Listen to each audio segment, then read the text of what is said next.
আমি কি রান্না করছি তোমরা দেখে নাও। গরম হয়ে গেছে, তেলটা দিয়ে দিচ্ছি। প্রথমে আলুগুলো ভেজে নিচ্ছি। দেখো শেষ পর্যন্ত আজকে আমি কি রান্না করছি। প্রথমে আলুগুলো ভেজে নিলাম। আলুগুলো আমার ভাজা হয়ে গেছে, আমি তুলে দিচ্ছি। গোটা গরম মশলাটা দিয়ে দিলাম।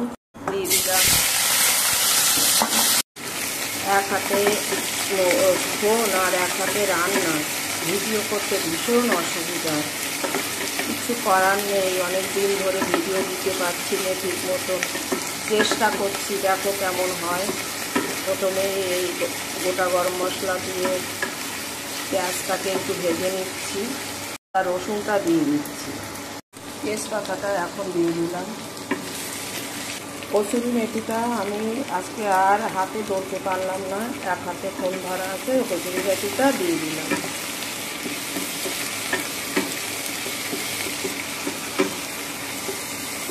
কাঁচা লঙ্কাটা দিয়ে দিলাম।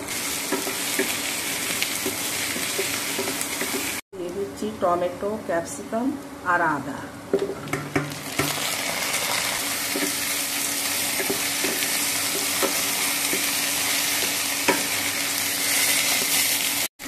মশলাটা যাতে না লেগে যায় তার জন্য একটু জল দিয়ে দিচ্ছি।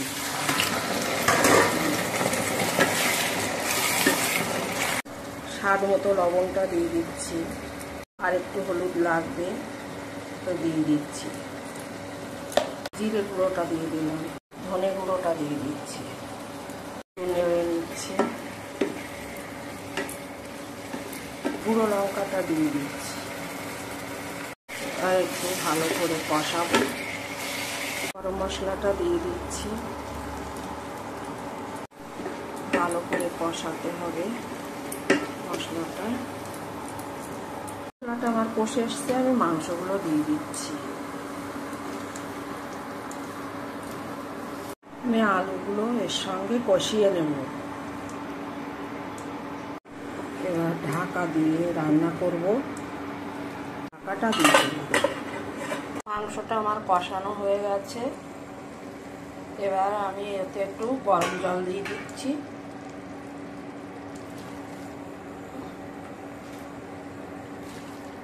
বেশ খানিকক্ষণ ফুটিয়ে নেব, তারপরে নামিয়ে নেব।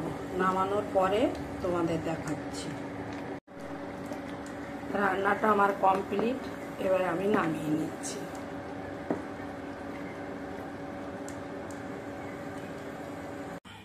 রেডি আমার দেশি মুরগির কারি। তোমরা দেখে বলো কেমন হয়েছে। আমার তো ভালো লেগেছে।